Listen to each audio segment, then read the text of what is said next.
ইরানে 2 মাসের শিশু, গর্ভবতী নারী সহ নিহত 610 জন। নেতানিয়াহুর উপর বিরক্ত ট্রাম্প। প্রতীক সহ নিবন্ধন ফিরে পেল জামায়াত, প্রজ্ঞাপন জারি। দাড়িপাল্লা প্রতীক ফিরে পেল জামায়াত।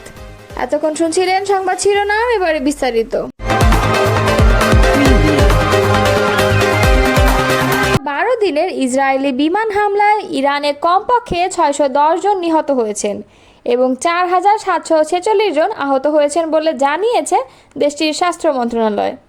স্বাস্থ্য মন্ত্রণালয়ের মুখপাত্র হোসেইন কেরমানপুর সোমবার সর্বশেষ এ তথ্য জানান। তিনি জানান, নিহতদের মধ্যে 13 জন শিশু, যাদের মধ্যে সবচেয়ে ছোটটি ছিল মাত্র 2 মাসের। নিহতদের তালিকায় 49 জন নারী রয়েছেন, যাদের মধ্যে 2 জন ছিলেন গর্ভবতী। আহতদের মধ্যে এখনও 971 জন হাসপাতালে চিকিৎসাধীন, যাদের মধ্যে 687 জনের অস্ত্রোপচার করা হয়েছে। কেরমানপুর আরও জানান, 5 জন স্বাস্থ্যকর্মী নিহত, 20 জন আহত হয়েছেন এবং 60টি হাসপাতাল ক্ষতিগ্রস্ত এবং ধ্বংস হয়েছে। এর মধ্যে 6টি জরুরি সেবা কেন্দ্র, 4টি ক্লিনিক এবং 9টি অ্যাম্বুলেন্স রয়েছে। ইসরায়েল 13 জুন থেকে ইরানের বিভিন্ন পারমাণবিক, সামরিক ও আবাসিক স্থাপনায় একের পর এক বিমান হামলা চালিয়ে আসছে। এর পাল্টা জবাবে ইরানও করেছে প্রতিশোধমূলক অভিযান। তবে বেসামরিক প্রাণহানির সংখ্যা এবং স্বাস্থ্য খাতের ক্ষতি এখন পর্যন্ত আন্তর্জাতিক মহলের জন্য গভীর উদ্বেগের কারণ হয়ে দাঁড়িয়েছে। এদিকে আল জাজিরার প্রতিবেদন অনুযায়ী ইরানের হামলায় ইসরায়েলের নিহতের সংখ্যা এ পর্যন্ত 24 জন, আহত হয়েছে অনেকে।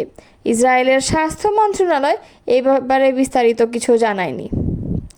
যুদ্ধবিরতির পরও ইরানের উপর ইসরায়েলের নতুন হামলার ঘটনায় চরম ক্ষোভ প্রকাশ করেছেন মার্কিন প্রেসিডেন্ট ডোনাল্ড ট্রাম্প।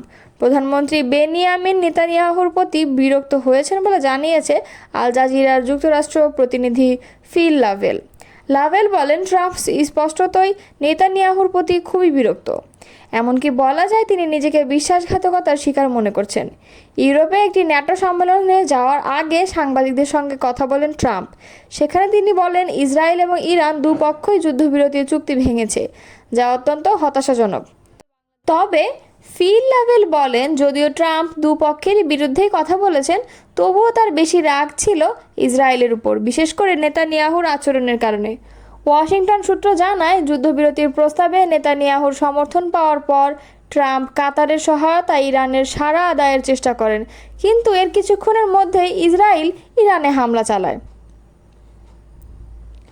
মার্কিন প্রেসিডেন্ট ডোনাল্ড ট্রাম্প জানিয়েছেন, তিনি ইসরায়েলের সাম্প্রতিক পদক্ষেপের বিষয়ে একেবারেই খুশি নন। ন্যাটো শীর্ষ সম্মেলনে যাওয়ার আগে সাংবাদিকদের সঙ্গে আলাপকালে তিনি বলেন, আমরা নির্ধারিত সময়ের পরে একটি রকেট নিক্ষেপ করা হয়েছে এবং ইসরায়েল এখন মাথা ছাড়িয়ে যাচ্ছে, এদের শান্ত হওয়া উচিত। তিনি আরও জানিয়েছেন, গতকাল এমন অনেক কিছুই তিনি প্রত্যক্ষ করেছেন যা তার পছন্দ হয়নি। যুদ্ধবিরতি ঘোষণা হওয়ার প্রসঙ্গ উল্লেখ করে তিনি বলেন, আমরা চুক্তি করার পরপর ইসরায়েল যা করেছে তা আমার পছন্দ হয়নি, তাদের নিক্ষেপ করা উচিত হয়নি। ট্রাম্প বলেন, আসল কথা হলো, দুটি এমন দেশ রয়েছে যারা দীর্ঘ সময় ধরে এবং এত কঠিন লড়াই করছে যে তারা নিজেরাই জানে না তারা কি করছে। এয়ারফোর্স ওয়ানে রওনা হওয়ার কিছুক্ষণ পরই মার্কিন প্রেসিডেন্ট সামাজিক যোগাযোগ মাধ্যমে একটি পোস্ট করে জানিয়েছেন যে যুদ্ধবিরতি কার্যকর আছে। ট্রাম্প বলেন, ইসরায়েল ইরানে হামলা করবে না, সব বিমান ঘুরিয়ে তারা দেশের দিকে রওনা হবে এবং ইরানের সঙ্গে বন্ধুত্বপূর্ণ প্লেন ওয়েভ করবে। কেউ আঘাত পাবেন না, যুদ্ধবিরতি কার্যকর হয়েছে। এই বিষয়ে মনোযোগের জন্য আপনাদের ধন্যবাদ। যুদ্ধবিরতি ঘোষণা হওয়ার পর ইরান ও ইসরায়েল তার লঙ্ঘন করায় অখুশি ছিলেন তিনি। ট্রাম্প জানিয়েছিলেন, ইরান ও ইসরায়েল দুপক্ষই ঘোষিত যুদ্ধবিরতি লঙ্ঘন করেছে। তার কথায় আমি নিশ্চিত নই যে তারা এটি ইচ্ছাকৃতভাবে করেছে। আজ সকালে ইসরায়েলের পদক্ষেপ আমার মোটেও ভালো লাগেনি। আমি দেখেছি তা বন্ধ করতে পারি কিনা। কিন্তু তিনি আরও বলেন, ইরান কখনোই তার পরমাণু সক্ষমতা পুনর্নির্মাণ করবে না। বাংলাদেশ জামায়াতে ইসলামীর পুরনো প্রতীক দাড়িপাল্লা পুনরায় বরাদ্দ দিয়েছে নির্বাচন কমিশন। এছাড়া তাদের নিবন্ধনও পুনর্বহাল করা হয়েছে। মঙ্গলবার ইসির সিনিয়র সচিব আখতার আহমেদের সই করা প্রজ্ঞাপনে এই বিষয়টি নিশ্চিত করা হয়েছে। প্রজ্ঞাপনে বলা হয়েছে, আদালতের আদেশের পরিপ্রেক্ষিতে বাংলাদেশ জামায়াতে ইসলাম নামীয় দলের নিবন্ধন বাতিলের বিষয়ে নির্বাচন কমিশন কর্তৃক প্রকাশিত 2018 সালের 28 অক্টোবরের বিজ্ঞাপনটি বাতিল করে দলের নিবন্ধন দলীয় প্রতীকসহ পুনর্বহাল করা হলো। 2013 সালে 1 আগস্ট সংবিধানের সঙ্গে গঠনতন্ত্র সাংঘর্ষিক হওয়ার কারণ দেখিয়ে দলটির নিবন্ধন অবৈধ ও বাতিল ঘোষণা করা হয়। আক্তার আহমেদ বলেন, জামায়াতের নিবন্ধন ও প্রতীক পুনর্বহাল করা হয়েছে, এর অর্থ দলটি আবার নির্বাচন করার সুযোগ পেল। আওয়ামী লীগ সরকারের সময় রাজনৈতিক দল হিসেবে জামায়াতে ইসলামীর নিবন্ধন বাতিলের যে রায় হাইকোর্ট দিয়েছিল, এক যুগ পর গত 1 জুন তা বাতিল করে দেয় আপিল বিভাগ।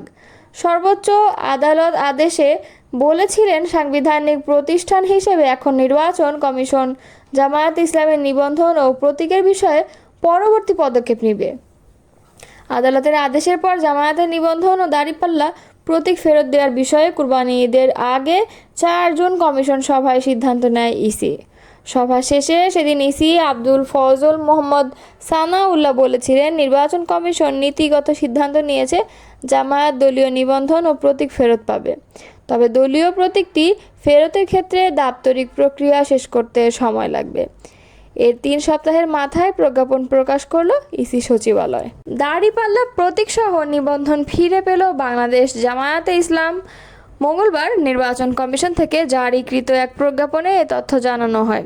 প্রজ্ঞাপনে বলা হয়েছে, আদালতের আদেশের পরিপ্রেক্ষিতে বাংলাদেশ জামায়াতে ইসলামী নামীয় দলের নিবন্ধন বাতিলের বিষয়ে নির্বাচন কমিশন কর্তৃক প্রকাশিত 2018 সালের 28 অক্টোবরের প্রজ্ঞাপনটি বাতিল করে বাংলাদেশ জামায়াতে ইসলামের নিবন্ধন দলীয় প্রতীকসহ পুনর্বহাল করা হলো।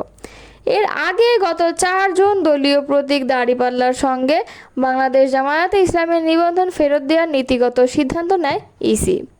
সেদিন সভা শেষ করে নির্বাচন commissioner brigadier general Abul Fazal Mohammad Sanaullah সাংবাদিকদের বলেন, জামায়াতে ইসলামী তাদের প্রতিনিধি দলের মাধ্যমে আমাদের কাছে একটি আবেদন করেছে যে তারা চায় তাদের দাড়িপাল্লা যে দলীয় প্রতীকটি ছিল সেই প্রতীকও যেন অন্তর্ভুক্ত হয়। এটা নিয়ে বিশদ আলোচনা করেছি। যে বিষয়গুলো বিবেচনায় নেওয়া হয়েছে তার মধ্যে যে আছে স্ট্যাটাস কো এন্টে বলতে কী বোঝায়, অর্থাৎ 2013 সালে জামায়াতের দলীয় নিবন্ধনের সঙ্গে প্রতীক ছিল, সেটি বিবেচনায় নেওয়া হয়েছে। উল্লেখ্য, 1986 সালে 3য় জাতীয় সংসদ নির্বাচনের আগে বাংলাদেশ জামায়াতে ইসলামী দলীয় প্রার্থীদের জন্য প্রতীক হিসেবে দাড়িপাল্লা বরাদ্দের জন্য আবেদন করে নির্বাচন কমিশন। পরে আবেদনের বিষয়টি বিবেচনায় নিয়ে তৎকালীন নির্বাচন কমিশন নির্বাচনী প্রতীক হিসেবে দাড়িপাল্লা প্রতীকটি বরাদ্দ দেয় জামায়াতকে। 2008 সালে নির্বাচন কমিশন যখন রাজনৈতিক দল নিবন্ধন চালু করে, তখনও চাহিদা অনুযায়ী দাড়িপাল্লা প্রতীক দেওয়া হয় জামায়াত ইসলামীকে। পরে আওয়ামী লীগ সরকারের আমলে হাইকোর্টে এক রিটের আদেশের 2013 সালের রাজনৈতিক দল হিসেবে জামায়াতের নিবন্ধন অবৈধ ঘোষণা করা হয়।